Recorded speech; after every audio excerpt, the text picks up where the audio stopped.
Olá, amigo concurseiro, eu sou o professor Fagner Bezerra, professor de História. Nós estamos iniciando o nosso curso de História de Roraima e a nossa primeira aula irá abordar o tema da ocupação europeia na região amazônica. Quando você pensa em ocupação europeia na região amazônica, provavelmente a primeira coisa que vem à sua cabeça é o Tratado de Tordesilhas. O Tratado de Tordesilhas foi a divisão entre as coroas ibéricas, Portugal e Espanha, das terras da América. Como você deve perceber no mapa a seguir, o Tratado de Tordesilhas, ele demarcava as terras 370 léguas a oeste, traçava-se uma linha imaginária que dividia a América entre portugueses e espanhóis. O que ficasse à direita da linha, ou seja, ao leste, pertencia a Portugal. E tudo que ficasse 370 léguas a oeste da linha de Tordesilhas pertencia à Espanha. A região amazônica, então, em um primeiro momento, é terra espanhola. A pergunta que você talvez tenha e nunca conseguiu responder é: se as terras da Amazônia pertenciam à Espanha, como nós falamos português? Como se dá o processo de ocupação portuguesa dessa região? Esse é o tema da nossa aula de hoje. A primeira expedição europeia que se tem relato na região amazônica data do século XVI, é a expedição do espanhol Francisco de Orellana. Essa expedição percorre todo o leito do rio Amazonas, partindo de Quito e chegando até a foz do rio Amazonas, no Oceano Atlântico. Nessa expedição, existem os primeiros relatos europeus sobre a novidade que é a região amazônica. Dois grandes fatos chamam a nossa atenção.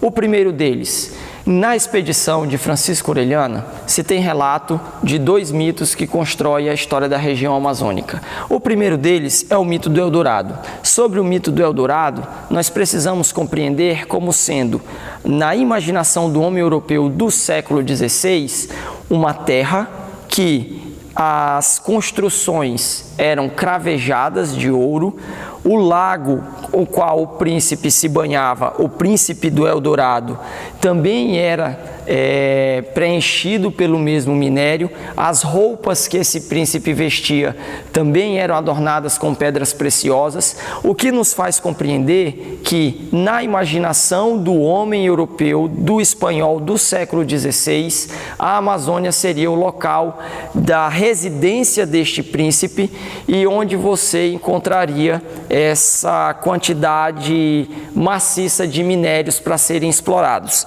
Algo que, como nós sabemos, não foi encontrado na região amazônica em nenhuma parte da expedição de Francisco de Orellana pelo leito do rio Amazonas. O segundo mito que nós temos relato no relatório de Francisco de Orellana é o mito das Amazonas. O mito das Amazonas, segundo o relatório do próprio cronista da expedição, Carvajal, diz assim: as Amazonas são mulheres alvas e altas, com cabelo muito comprido, entrançado e enrolado na cabeça. São muito membrudas e andam nuas em pelo, tapadas as suas vergonhas, com seus arcos e flechas na mão, fazendo tanta guerra como 10 índios. Então fica muito claro, ao ler este relato, que o espanhol, ele descreve algo que não existe efetivamente na região amazônica, que seria uma tribo de mulheres de alta estatura,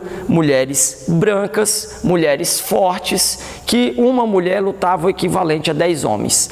Sobre esses dois mitos, o que é importante nós compreendermos para a construção de um panorama inicial da história da nossa região?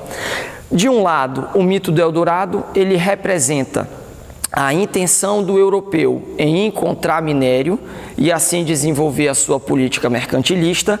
E em um segundo aspecto, o mito das Amazonas representa impeditivos, dificuldades que teriam que ser superadas por esses viajantes para desenvolver a exploração da região.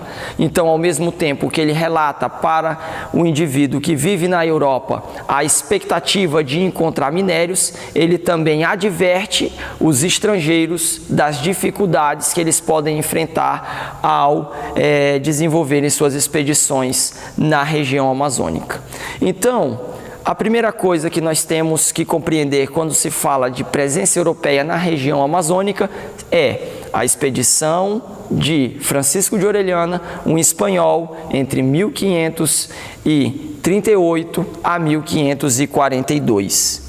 Agora, como vimos anteriormente, o Tratado de Tordesilhas, ele definia as fronteiras da América. De um lado, Portugal, do outro, a Espanha.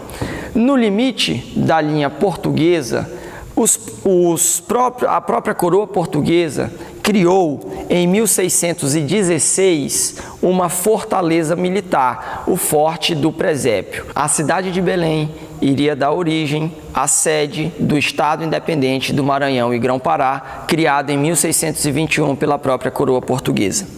Vale ressaltar que, se a região pertence à Espanha, como acontece o processo de ocupação portuguesa no interior da região amazônica?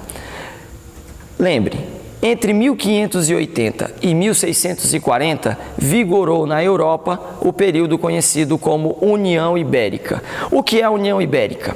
União Ibérica foi a época em que a coroa espanhola governava não somente a Espanha, mas também Portugal e, consequentemente, todas as colônias portuguesas ao redor do planeta.